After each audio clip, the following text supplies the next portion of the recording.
अस्सलाम वालेकुम स्टूडेंट्स, कैसे हैं आप सब। मेरा नाम है बिस्मा असगर। आई होप कि आपको बायोकेमिस्ट्री का चैप्टर बहुत अच्छा समझ आ रहा है। इस लेक्चर में हम जिस बारे में डिस्कस करने लगे वो है डीएनए और आरएनए के दरमियान डिफरेंस, और हम देखेंगे कि ये डिफरेंस किस किस तरह के होते हैं।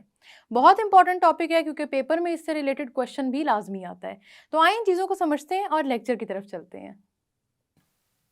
तो स्टूडेंट्स, हमने डिस्कस कर लिया कि हमारे पास बेसिक स्ट्रक्चर क्या होता है न्यूक्लियोटाइड का। अब हम आगे बात करेंगे, और मैंने आपको बताया था कि नाइट्रोजनस बेसिस की भी फर्दर क्लासिफिकेशन होती है। इनको हम दो टाइप्स में डिवाइड कर सकते हैं, एक होती है प्योरीन, एक होती है पायरिमिडीन्स। पहले तो ये देख लेते हैं कि प्योरीन और पायरिमिडीन में फ़र्क क्या है। सबसे पहले स्टूडेंट्स, आपने याद रखना है आपके पास जो प्योरीन्स हैं ये डबल रिंग स्ट्रक्चर होता है, 2 रिंग्स प्रेजेंट होती हैं इसके अंदर, ठीक है। और पायरिमिडीन की अगर बात करें तो वो सिंगल रिंग स्ट्रक्चर है। आपको वैसे नाम ये एक डिफरेंस सुन के ही समझ में आ गया होगा, जो पायरिमिडीन है इसमें सिंगल रिंग स्ट्रक्चर है, ठीक है, 1 रिंग प्रेजेंट होगी सिर्फ। प्योरीन्स में स्टूडेंट्स अब रिंग का स्ट्रक्चर किस तरह से होता है, बस वो आप सबने याद रख लेना है कि एक आपके पास होती है 6 कार्बन रिंग और दूसरी आपके पास होती है 5 कार्बन रिंग, ठीक है। अब समझ में आ रहा है। देखें, अब कोई आपने इसकी डिटेल में नहीं जाना, ये नहीं देखना कि कौन सी नाइट्रोजनस बेस का क्या स्ट्रक्चर है, कौन सी नाइट्रोजनस बेस प्योरीन और pyrimidine कौन सी, वो तो हमने देखना है। लेकिन आपने इनके मजीद जो डिटेल स्ट्रक्चर्स हैं उनको नहीं स्टडी करना। पायरिमिडीन्स में एक ही रिंग होती है तो हमारे पास ये एज इट इज़ आ जाती है। इन रिंग स्ट्रक्चर्स को देख के आपके माइंड में क्वेश्चन आया होगा कि जिस तरह हमने एरोमेटिक कंपाउंड्स पढ़े थे, हमने तो रिंग्स वहाँ देखी थी, तो क्या इनके अंदर भी रिंग्स मौजूद हैं, तो इनके अंदर भी क्या एरोमेटिक कंपाउंड्स हम इनको कहते हैं। तो जी स्टूडेंट्स, ये आपके पास एरोमेटिक कंपाउंड्स ही होते हैं, प्योरीन्स और पिरामिडीन्स, और इनके कॉम्बिनेशन से आपके पास न्यूक्लिक एसिड का मैक्रोमोलिक्यूल बनता है।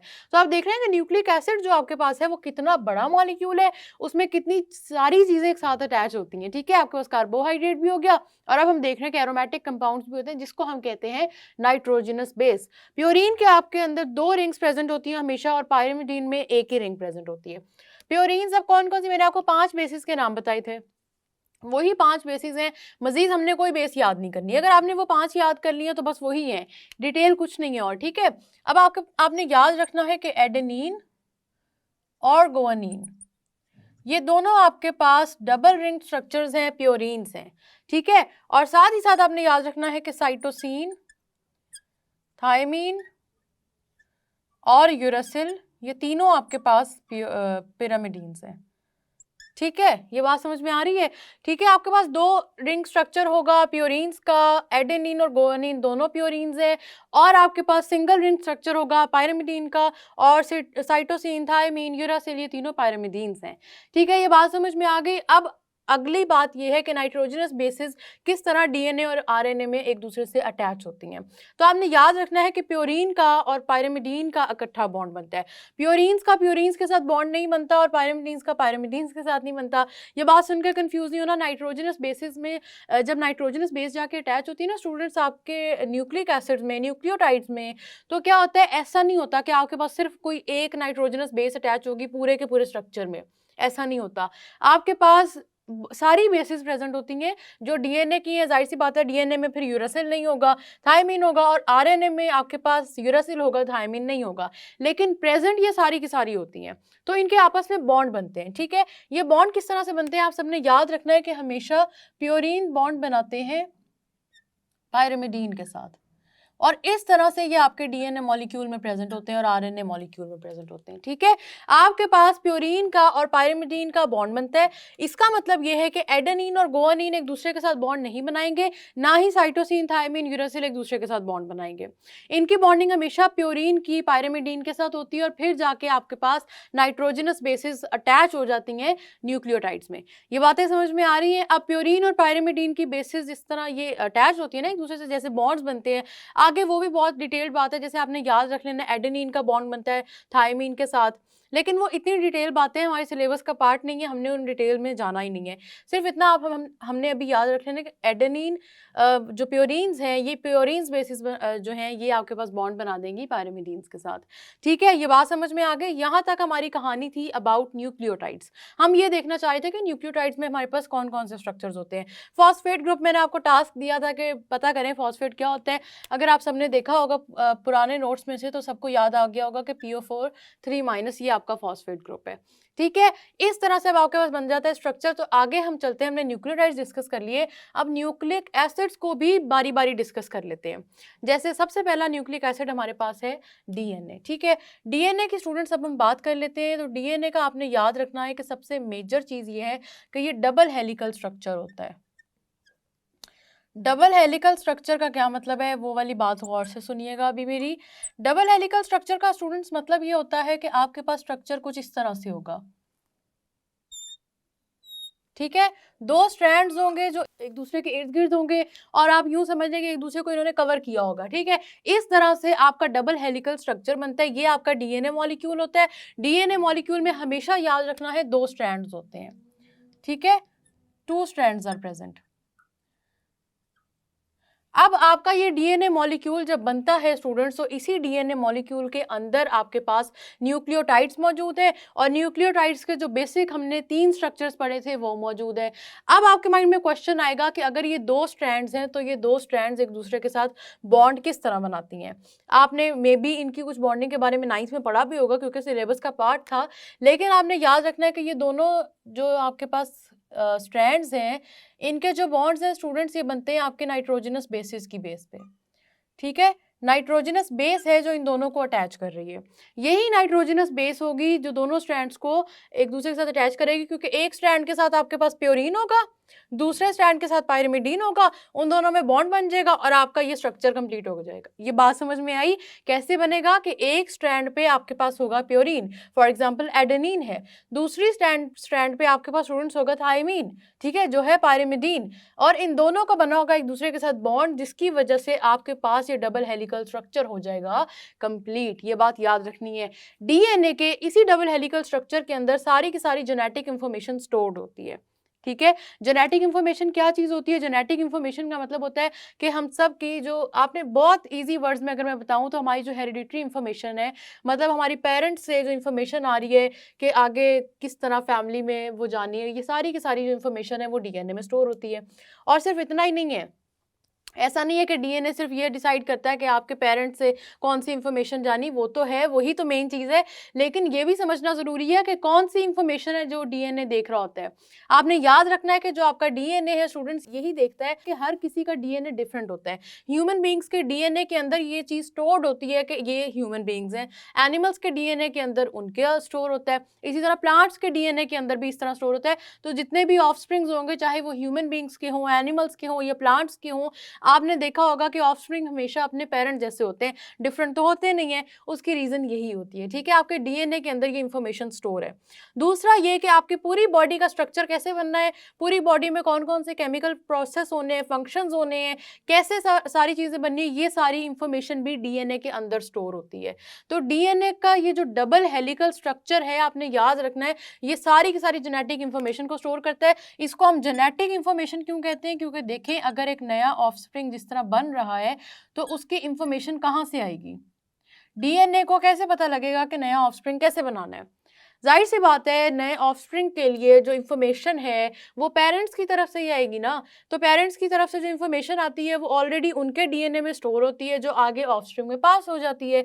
तो इसी वजह से कहते हैं कि ये जेनेटिक इन्फॉर्मेशन को कैरी करता है। ऑलरेडी डीएनए बना हुआ है, माँ बाप का जो डीएनए है वो ऑलरेडी बना हुआ है। ऑफस्प्रिंग में जब नया डीएनए बनना है तो उसी डीएनए ने इंस्ट्रक्शंस देनी है कि अब नया डीएनए कैसे बनेगा। ठीक है, दूसरी चीज आपने बड़ी इंपॉर्टेंट याद रखनी है कि डीएनए अपने आप को रेप्लिकेट कर सकता है। रेप्लिकेट का मतलब ये है कि डीएनए अपने जैसे बहुत सारे और डीएनए बना सकता है। ठीक है, ये बहुत इंपॉर्टेंट बात है। डीएनए ये भी इंस्ट्रक्शंस दे सकता है कि मेरे जैसे और डीएनए बन जाए। उस प्रोसेस में क्या होता है स्टूडेंट्स, ये दोनों स्ट्रैंड्स एक दूसरे से अलग होंगे। अब इसके ये अलग कैसे होते हैं ना, इसको समझाने के लिए बड़ी सिंपल सी एग्जांपल याद की जाती है। जिस तरह जैकेट्स की जिप होती है ना, तो आप यूँ समझे आपने जिप खोली, तो जिप खोलने से आप देखें कि जिप्स के दोनों स्ट्रैंड्स एक दूसरे से अलग हो जाते हैं। रेप्लिकेशन के प्रोसेस में भी यही होता है। रेप्लिकेशन के प्रोसेस में आपके पास ये जो डीएनए के स्ट्रैंड्स हैं ये अलग हो जाएंगे, ये इस तरह चले जाएंगे। एक स्ट्रैंड इस तरह अलग हो जाएगी, दूसरी स्ट्रैंड आपके पास इस तरह अलग हो जाएगी। अब इस स्ट्रैंड पे भी सारी इंफॉर्मेशन मौजूद है, इस पे भी सारी इंफॉर्मेशन मौजूद है, इससे न्यू डीएनए बन जाएगा। ठीक है, तो डीएनए जो अपनी रेप्लिकेशन करवाता है ये भी खुद करवाता है। ये बात आप सबने याद रखनी है, ठीक है। पेपर में डीएनए के बारे में क्वेश्चन आता है, उसके स्ट्रक्चर के बारे में पूछा जाता है, और स्ट्रक्चर में आपने याद रखना है कि आपके पास जो बॉन्डिंग हो रही है डबल हेलिकल स्ट्रक्चर्स की, वो नाइट्रोजनस बेस की वजह से हो रही है, और फॉस्फेट ग्रुप को कहते हैं कि ये आपके बैकबोन ऑफ द स्ट्रक्चर बनता है, ठीक है। क्या बात है कि फॉस्फेट बैकबोन बन जाता है। आई एम ट्राइंग कि मैं जितना इजी करके इन बातों को आपको समझा सकूं उतना इजी करूं, क्योंकि आपके पास अभी डिटेल हमारा एक तो सिलेबस का पार्ट नहीं है, दूसरा हमने ये सारी डिटेल्स पढ़नी है जब हमने फर्स्ट ईयर में जाना है, सेकंड ईयर में जाना है, तो उससे पहले ज़रूरी ये होता है कि आपको बेसिक्स आते हो। मैट्रिक नाम ही इस चीज़ का बेसिक सीख लें, ताकि इन चीज़ों की जब आप डिटेल पढ़ें इंटर में जाके आपको ये सारी डिटेल्स आती हों। तो मैं आपको बहुत ईजी वर्ड्स में समझा रही हूँ कि आपके पास डीएनए के हेलिकल स्ट्रक्चर में न्यूक्लियोटाइड के तीनों स्ट्रक्चर प्रेजेंट होंगे, ठीक है। 2 स्ट्रैंड्स होते हैं। अब बात कर लेते हैं हमारे पास आरएनए की, आरएनए डीएनए की, ये सारी बातें होगी। आरएनए की बातें हमने याद रखना है, डीएनए से थोड़ी सी ऑपोजिट हो जाती हैं, ठीक है। आरएनए की अगर बात करें तो स्टूडेंट्स आप सबने याद रखना है कि आरएनए सिंगल स्ट्रैंड है, ठीक है। अब आपने ये तो देख लिया ना कि डबल स्ट्रैंड है डीएनए, यहाँ पे 2 स्ट्रैंड्स हैं जो एक दूसरे के साथ अटैच्ड है, स्पाइरली अटैच्ड है, स्पाइरल फॉर्मेशन हो रही है एक तरह से, ठीक है। लेकिन आरएनए का आपने याद रखना है ये सिंगल स्ट्रैंड होता है, इस तरह से बस सिंगल स्ट्रैंड होगा, ये आपका आरएनए है। इसमें आप कौन सी न्यूक्लियोटाइड्स मौजूद होंगे, आप सबको पता है कि बाकी सारे होंगे, थायमीन के अलावा उसकी जगह यूरासिल अटैच होगा। पेंटोज शुगर कौन सी होगी, राइबोज शुगर होगी। डीएनए में आपको पता है डीऑक्सी शुगर है, और आपके पास जो सारे के सारे नाइट्रोजनस बेसिस हैं वो यूरासिल के अलावा बाकी सब होंगे, ठीक है। बाकी सारी बातें बिल्कुल सिमिलर है, जिस जो स्ट्रक्चर की भी बातें, लेकिन आप सबने याद रखना है कि डीएनए तो खुद को रेप्लिकेट अगर कर रहा है तो क्या ये आरएनए को नहीं बना रहा होगा। तो डीएनए से स्टूडेंट्स आपके पास बनता है आरएनए। डीएनए इंस्ट्रक्शंस भेजता है आरएनए को बनाने के लिए। अगर अब बात आपके माइंड में क्वेश्चन आएगा कि ठीक है डीएनए के अंदर तो जेनेटिक इंफॉर्मेशन स्टोर थी, तो डीएनए तो सारी की सारी इंस्ट्रक्शंस दे सकता है, वो हमने बात समझ ली, हमें समझ आ गई। आरएनए अब क्या चीज़ है? तो स्टूडेंट्स आपने याद रखना है कि ये जो आरएनए है आपके पास, ये आरएनए बेसिकली क्या करता है कि ये आपकी बॉडी के प्रोटीन सिंथेसिस करवाता है, ठीक है। सारा का सारा प्रोटीन बनवाता है। प्रोटीन का क्या मतलब हुआ कि आपके जितने स्ट्रक्चर्स हैं, जितने एंजाइम्स हैं, जितने आपके पास प्रोटीन, वैसे बॉडी में हार्मोन हैं, चाहे कोई भी हो, मैंने आपको कितनी प्रोटीन्स की एग्जांपल्स दी थी, वो सारी की सारी प्रोटीन्स आपके पास इस आरएनए ने बनवानी है। तो डीएनए का क्या काम है? सबसे पहले उसने जेनेटिक इंफॉर्मेशन को स्टोर करना है, दूसरा ये कि उसने आरएनए को बनने की इंस्ट्रक्शन देनी है, ठीक है। और आरएनए ने आगे क्या करना है कि प्रोटीन की सिंथेसिस करवानी है, और प्रोटीन आपकी बॉडी में जो सिंथेसाइज होती है, आप सबको पता है कि प्रोटीन हमारे पास ऑलमोस्ट 50% ऑफ ड्राई वेट तो है, ठीक है, बॉडी का मेजर पार्ट है। अब आपके पास आरएनए की स्टूडेंट्स 3 टाइप्स होती हैं, ज़्यादा डिटेल नहीं है इसकी, बहुत थोड़ी सी डिटेल है, बस होता ही क्या है कि आरएनए ने जब प्रोटीन सिंथेसिस करवानी है ना, तो उसमें 3 तरह के आरएनए इन्वॉल्व होते हैं। सबसे पहला आरएनए आपके पास होता है एमआरएनए, जिसको कहते हैं messenger RNA. Second one is transfer RNA, third one is ribosomal RNA. इनका डिफरेंस समझना अभी हमारे कोर्स का हिस्सा नहीं है। जब आप फर्स्ट ईयर में जाके सारी प्रोटीन सिंथेसिस की डिटेल पढ़ेंगे ना, तब आपको पता लगेगा कि कौन सा आरएनए क्या काम कर रहा है। सिंपल सा अगर आपको बताऊं फ़र्क, तो मैसेंजर आरएनए का, मैसेंजर का मतलब है कि ये कोई ना कोई मैसेज लेके जा रहा है। तो मैसेज लेके जो डीएनए से आरएनए जाता है प्रोटीन सिंथेसिस साइट पे, या जहाँ पे प्रोटीन सिंथेसिस हो रही है ना, एक जगह ऐसी है सेल में जिधर प्रोटीन सिंथेसिस हो रही है, ठीक है, वहाँ तक डीएनए से जिसने इंफॉर्मेशन लेके जानी है, सारा कोड लेके जाना है कि ऐसे ऐसे आपने सारे प्रोटीन सिंथेसाइज करने, वो आपके पास होगा मैसेंजर आरएनए। फिर प्रोटीन के बनने के लिए अमीनो एसिड्स चाहिए, और अमीनो एसिड्स को जो ट्रांसफर करेगा वो होगा ट्रांसफर आरएनए, ठीक है, वो ये वाली ड्यूटी अपनी देगा। राइबोसोमल आरएनए वो होगा जो ऑलरेडी प्रोटीन सिंथेसिस साइट पे मौजूद होगा, और इन सारी इंफॉर्मेशन को सुनता जाएगा और अमीनो एसिड्स को साथ साथ अटैच कराता जाएगा। तो राइबोसोमल आरएनए आपका क्या करेगा? प्रोटीन सिंथेसिस करेगा। ये बातें बहुत इंपॉर्टेंट है, ये बातें मैं आपको एक दफा फिर बता दूं कि आपके पास डीएनए से स्टूडेंट्स बनता है आरएनए। डीएनए से क्या चीज मैन्युफैक्चर हो जाएगी आपके पास?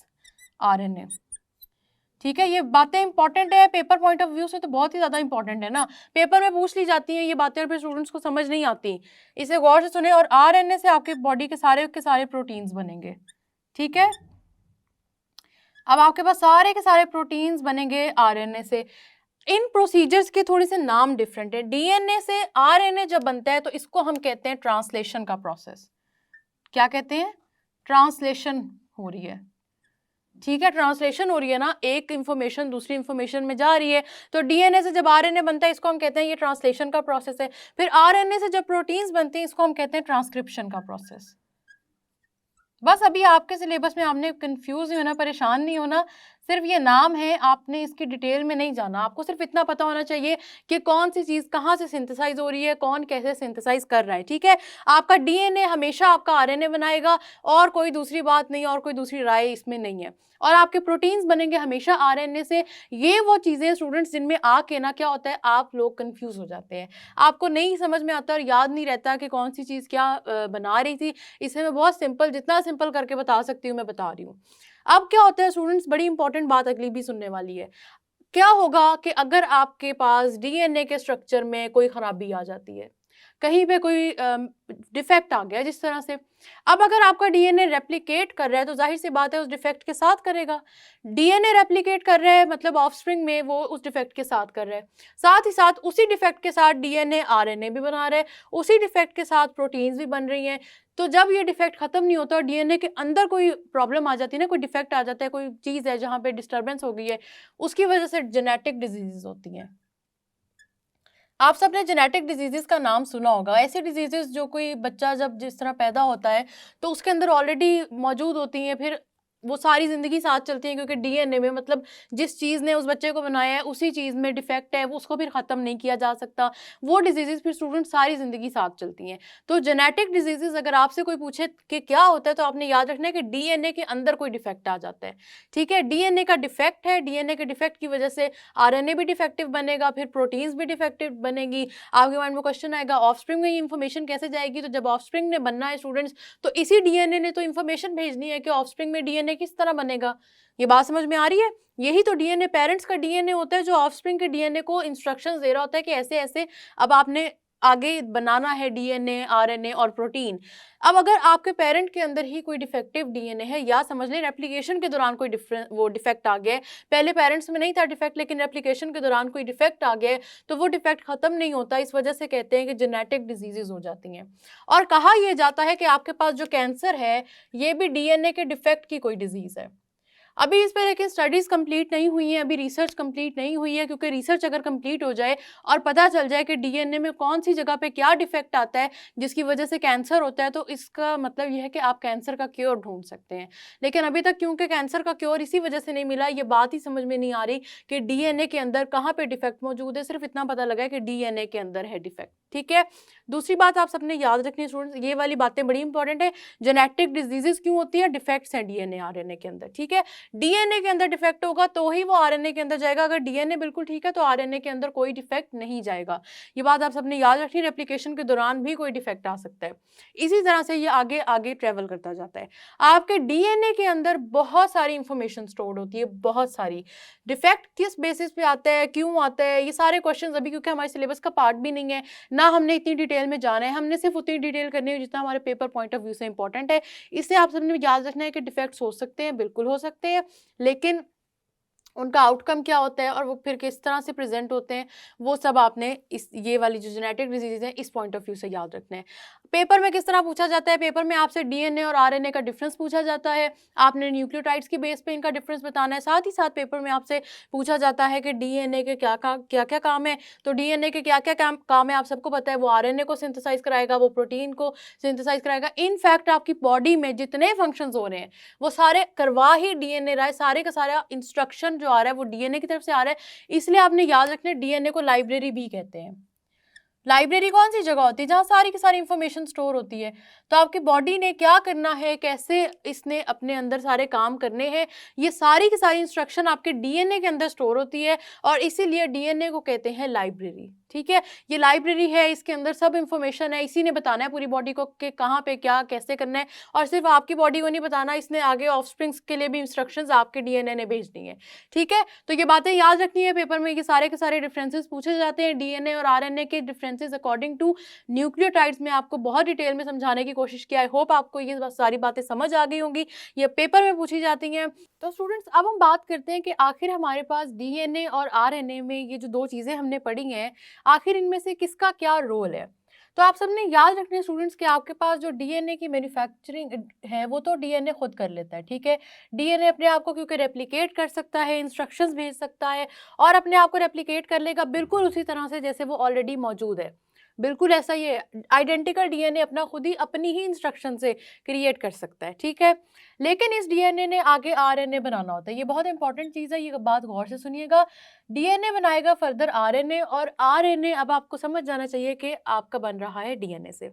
आपके माइंड में क्वेश्चन आएगा कि हमारी बॉडी की हर चीज़ ही डीएनए बना रहा है, अगर सारी की सारी जेनेटिक इन्फॉर्मेशन इसी के अंदर स्टोर है, इसका मतलब आरएनए भी यही बनाएगा, इसमें कोई नई बात तो ना हुई।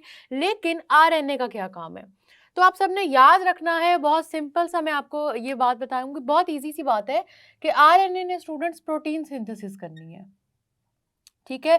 अब प्रोटीन हमारी बॉडी में कहाँ कहाँ होता है, इसको हमने बड़ी डिटेल में डिस्कस किया था, अगर आपको याद हो तो। प्रोटीन में हमने देखा था कि आपके बॉडी के स्ट्रक्चरल प्रोटीन्स हैं, ट्रांसपोर्ट प्रोटीन्स हैं, डिफेंस प्रोटीन्स हैं।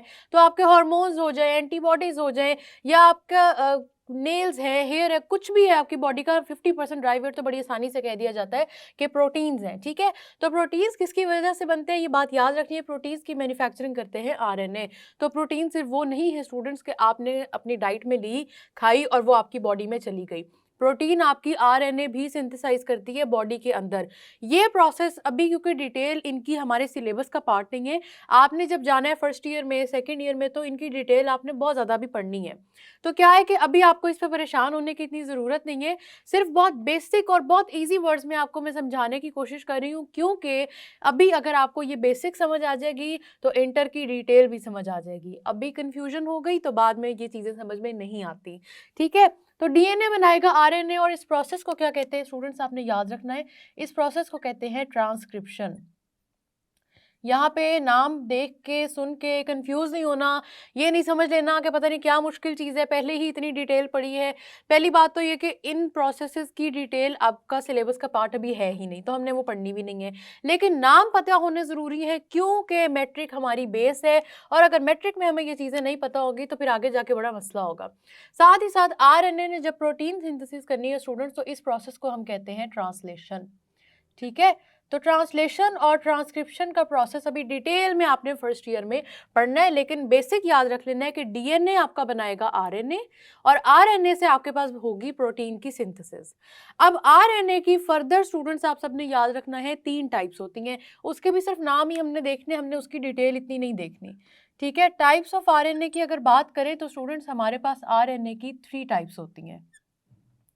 फर्स्ट टाइप है हमारे पास मैसेंजर आरएनए, mRNA से डिनोट करते हैं। सेकेंड टाइप है स्टूडेंट्स हमारे पास transfer RNA, and third type is ribosomal RNA. अब ये तीनों आरएनए के टाइप्स हैं और ये बेसिक टाइप्स हैं, ठीक है, ये इंपॉर्टेंट है। इनको अभी के लिए आपको सिर्फ इनके नाम पता हो वो काफ़ी हैं, इनके जो फंक्शंस हैं वो अभी अगली क्लासेस की आपका वो पार्ट है, अभी का नहीं है। मैसेंजर आरएनए नाम से पता लग रहा है, मैं आपको एम लिख के दिया है, लेकिन नाम क्योंकि मैं आपको कहा डिटेल हमारे अभी सिलेबस का पार्ट नहीं, सिर्फ सुन लें। मैसेंजर आरएनए का मतलब है कि ये मैसेज कन्वे करेगा। कौन सा मैसेज कन्वे करेगा, डीएनए से जो मैसेज आएगा आरएनए के पास, और आरएनए फिर आगे उस मैसेज को जो कन्वे करवाएगा। देखिए कोई एक साइट है, एक जगह है जहाँ प्रोटीन सिंथेसिस होनी है, सेल के अंदर है वो जगह, बस अभी हमने नहीं देखना, अभी हमने नहीं ये सोचना वो कौन सी जगह है, लेकिन हमने सिर्फ ये अभी छोटी सी बात करनी है कि सेल के अंदर एक जगह है जहाँ प्रोटीन सिंथेसिस होनी है, ठीक है, प्रोटीन बननी है। वहाँ तक आपका जो मैसेज लेके जाएगा आरएनए, उसको कहते हैं मैसेंजर आरएनए। इसके अंदर सारे कोड्स मौजूद होंगे कि किस तरह आरएनए की सिंथेसिस, आरएनए से प्रोटीन की सिंथेसिस होगी। फिर हमारे पास आ जाता है ट्रांसफर आरएनए। अब ट्रांसफर आरएनए ने क्या करना है, प्रोटीन बनते हैं अमीनो एसिड से, वो सारे के सारे अमीनो एसिड्स लेके जाने हैं अब आपके ट्रांसफर आरएनए ने उसी जगह पे जहां प्रोटीन बन रहे हैं, उस साइट पे। मैं कह रही हूँ साइट है, ठीक है, अगर आपको समझ ना आ रही हो तो साइट है जहां प्रोटीन बन रहा है, तो वहां पे अमीनो एसिड्स देख के चले जाएंगे ट्रांसफर आरएनए।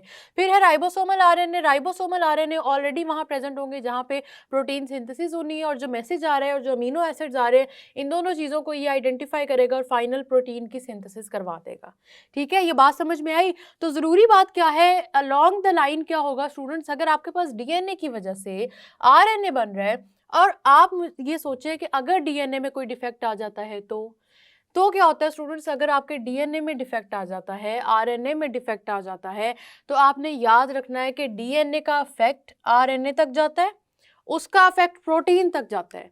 ये डिफेक्ट क्योंकि देखें इंस्ट्रक्शंस आपके डीएनए ने देनी है।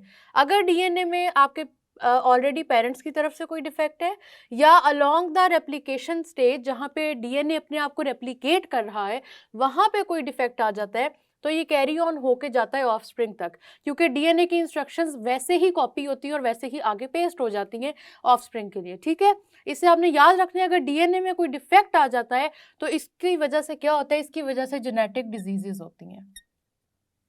ठीक है, जेनेटिक डिजीजेज होती हैं, आपने अक्सर देखा होगा कुछ बच्चे होते हैं जिनको पैदाइशी तौर पे पैदा होने के बाद ही कोई बीमारी होती है जिसके बारे में कहा जाता है कि ये हेरिडिटरी डिजीज़ है, या इसके बारे में कंजेनिटल भी वर्ड यूज़ किया जाता है। ये सारे वर्ड्स इन्हीं डिजीज़ के लिए हैं कि जो पैदाइश से पहले डीएनए के डिफेक्ट की वजह से डिजीज़ कॉज होती हैं। अब इन डिजीज़ का सोल्यूशन नहीं होता कोई, क्योंकि आपके डीएनए में डिफेक्ट आ गया। डीएनए का डिफेक्ट बहुत मुश्किल है कि उसको करेक्ट किया जा सके। सोल्यूशन या क्योर यही होगा ना कि आप डीएनए तक जाएं और डीएनए को फिर चेंज करें ताकि वहाँ से इंफॉर्मेशन जो आगे पास ऑन हो रही है वो ठीक इंफॉर्मेशन पास हो। लेकिन अगर वहाँ का डिफेक्ट नहीं ठीक हो पा रहा तो वो डिफेक्ट कभी भी ठीक नहीं हो पाता। वैसे कुछ जीन थेरेपीज जैसे सोल्यूशंस आए हैं कुछ बीमारियों के लिए ताकि डिफेक्ट्स को ठीक किया जा सके, लेकिन जीन थेरेपी में यही होता है कि डीएनए का जो जहाँ पे मसला आया होता है उसको करेक्ट किया जाता है। ठीक है, लेकिन इसको भी अभी इसकी करेक्शन इतना आसान काम नहीं है, ये बहुत मुश्किल काम है और बहुत सारी डिजीजेज है जिनका क्योर नहीं है, जिस तरह के कैंसर। ठीक है, कैंसर आपके पास स्टूडेंट्स एक ऐसी डिजीज होती है जिसमें अभी तक ये माना जाता है कि डीएनए के अंदर कोई डिफेक्ट है जिसकी वजह से कैंसर हुआ है, लेकिन ये चीज़ अभी तक क्लियर नहीं है कि डीएनए के अंदर कहाँ पे वो डिफेक्ट मौजूद है। अगर ये चीज़ पता लग जाए कि डीएनए पे वो कहाँ डिफेक्ट मौजूद है तो कैंसर भी क्योर किया जा सकता है, लेकिन वो डिटेल अभी किसी को पता नहीं है, इसलिए कैंसर क्योर नहीं हो पा रहा। बस इतना पता है कि डीएनए के अंदर डिफेक्ट हो गया है। ठीक है, तो ये बात याद रखनी है कि डीएनए बहुत इंपॉर्टेंट है। डीएनए ने ना सिर्फ अपना आप रेप्लिकेट करना है बल्कि पूरा स्ट्रक्चर बनाना है। ऑफस्प्रिंग इसकी वजह से बनने हैं। सारे आपकी बॉडी में जितने प्रोसेस हो रहे हैं, जितनी चीज़ें हो रही हैं, वो सारी की सारी आपने याद रखना है डीएनए की वजह से हो रही है। इसीलिए तो कहते हैं कि ये जेनेटिक इन्फॉर्मेशन स्टोर करता है। जेनेटिक इन्फॉर्मेशन का क्या मतलब होता है? यही तो मतलब है। देखें, अगर ऑफस्प्रिंग बनना है तो उस ऑफस्प्रिंग में स्टूडेंट्स इन्फॉर्मेशन कहाँ से आएगी? पेरेंट्स से आएगी। पेरेंट्स के अंदर जो डीएनए मौजूद है, इसीलिए तो कहते हैं कि डीएनए जेनेटिक इन्फॉर्मेशन स्टोर करता है। साथ ही साथ आपने याद रखना है कि डीएनए को लाइब्रेरी भी कहते हैं। लाइब्रेरी कौन सी जगह होती है? आप सबको वैसे पता होगा, लाइब्रेरी वही जगह होती है जहाँ पे बहुत सारी इंफॉर्मेशन ऑलरेडी पड़ी है बुक्स की फॉर्म में या जिस मर्जी फॉर्म में कह लें। तो आपके पास डीएनए को लाइब्रेरी कहते हैं क्योंकि पूरी बॉडी की, आपकी बॉडी की, ऑफस्प्रिंग्स की बॉडीज़ की सारी इंफॉर्मेशन आपके डीएनए के अंदर स्टोर होती है। तो यहाँ पे एक इंपॉर्टेंट चीज़ आती है कि डीएनए डिस्कवर कब हुआ था और किसकी वजह से हुआ था। तो आपने याद रखना है साइंटिस्ट के नाम वॉटसन और क्रिक की वजह से आपके पास डीएनए डिस्कवर हुआ था, और इनकी वजह से डीएनए का मॉलिक्यूल पता चला था कि डीएनए के मॉलिक्यूल में शुगर और फॉस्फेट बैकबोन बनते हैं, और आपके पास जो नाइट्रोजनस बेसिस होती हैं वो डबल स्ट्रैंड्स को जोड़ के रखती हैं। तो ये सारी बातें आप वॉटसन एंड क्रिक ने बताई थी। ये नाम इंपॉर्टेंट है, पेपर में पूछे जाते हैं। और साथ ही साथ पेपर में और क्या चीज़ पूछी जाती है कि डीएनए और आरएनए में क्या फ़र्क है। तो आप सबने याद रखना है कि डीएनए जेनेटिक इंफॉर्मेशन को स्टोर करता है। ठीक है, सारी की सारी जेनेटिक इंफॉर्मेशन आपके डीएनए के पास है। और आरएनए के बारे में स्टूडेंट्स आपने याद रखना है कि ये प्रोटीन सिंथेसिस करवाती है। प्रोटीन पे चाहे जो मर्जी हो, बॉडी में जिधर बननी है, जो चीज़ बननी है, उस सब की सिंथेसिस आपके आरएनए ने करवानी है। तो ये बात आप सबने याद रख लेनी है कि आपके पास डीएनए और आरएनए में ये बहुत ही मेजर डिफरेंस है। यहाँ तक हमारी बात इतनी थी। अभी इसके अलावा एक और भी कॉन्सेप्ट है, लेकिन उसकी बातें हम करेंगे नेक्स्ट लेक्चर में। आप इसको रिवाइज करें और डीएनए और आरएनए के डिफरेंस को नहीं भूलना। साथ ही साथ ट्रांसक्रिप्शन और ट्रांसलेशन की जो बेसिक बातें मैंने आपको बताई हैं, इनको भी नहीं भूलना स्टूडेंट्स, क्योंकि आपके नेक्स्ट क्लासेस में जाके इन कॉन्सेप्ट्स की डिटेल आ जाती है। बेसिक पता होनी चाहिए कि आखिर हो क्या रहा है। बेसिक पता होगी तो आप नेक्स्ट क्लासेस के कॉन्सेप्ट्स को भी बड़ी आसानी से समझ जाएंगे। तो मुश्किल कुछ नहीं है। न्यूक्लिक एसिड्स आपने देख लिए, पेपर में पूछा जाता है कि न्यूक्लिक एसिड का मोनोमर क्या है, वो आप सबको पता है कि न्यूक्लियोटाइड है। न्यूक्लियोटाइड का स्ट्रक्चर पूछा जाता है। ये सारी चीज़ें जो मैंने आपको पढ़ाई हैं, ये पेपर पॉइंट ऑफ व्यू से बहुत इंपॉर्टेंट है, आपने इनको रिवाइज करना है। एक चीज़ हमारे पास रहेगी, ये न्यूक्लियोटाइड और न्यूक्लियोसाइड का डिफरेंस। परेशान नहीं होना इसका नाम भी सुन के, हम इसको डिस्कस ज़रूर करेंगे, लेकिन अभी आप इन्हीं चीज़ों को रिवाइज करें। तो स्टूडेंट्स, मैंने आपको जो डिफरेंस समझाया ना डीएनए और आरएनए की, वो बड़े इंपॉर्टेंट हैं। साथ ही साथ जिन जिन चीज़ों के बारे में मैंने आपको बताया कि वो बेसिक हैं, उनका पता होना बहुत ज़रूरी है, क्योंकि अगर अभी पता होगा तो आपको नेक्स्ट क्लासेस में बाकी कॉन्सेप्ट समझने में आसानी होगी। उनको ज़रूर समझें। हम मिलेंगे नेक्स्ट लेक्चर में, तब तक के लिए अल्लाह हाफिज़।